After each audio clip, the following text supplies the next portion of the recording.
கிறிஸ்துவுக்குள் பிரியமானவர்களே, இந்த காலைவேளையில் ஆண்டவர் சொல்லுகிறார், நான் உனக்கு கொடுத்த வார்த்தை உன் இருதயத்தில் என்ன செய்யணுமா? வைக்க வேண்டுமா? ஆண்டவருடைய வார்த்தை நாம் எங்கு வைக்க வேண்டும்? நம்முடைய இருதயத்தில் வைக்க வேண்டும்.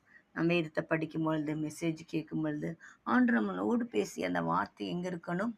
நம்முடைய இருதயத்தில் இருக்கும் வேண்டும். அதன் பிறகு நாம் என்ன செய்ய வேண்டும்? நம்முடைய பிள்ளைகளுக்கு அந்த வார்த்தையை சொல்லி கொடுக்க வேண்டும். அது நம்மளுடைய கடமையாக இருக்கிறது. இந்த நாளில் அநேக பேரண்ட்ஸை பாருங்கள், சாப்பிடும்போது மொபைல் தான். பிள்ளைங்கள்ட்ட டைம் ஸ்பெண்ட் பண்ணுறதே கிடையாது. குடும்பமாக சாப்பிடும்போது பிள்ளை ஒரு மொபைல், பேரண்ட்ஸ் ஒரு மொபைல். அந்த பிள்ளைகிட்ட ஆணுடைய வார்த்தை கொடுத்து பேசுகிறதே கிடையாது. இல்லை பிரியமானவர்களே, நீங்கள் சாப்பிடும் பொழுதும் எப்பொழுதும் பிள்ளைகளோட கூட பேசுங்க. காலம் மோசமாக இருக்கிறது. வசனம் இப்படி சொல்லுது, நம்ம இப்படி நடக்கக்கூடாது.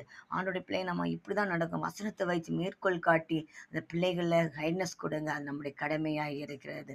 ஆமென்.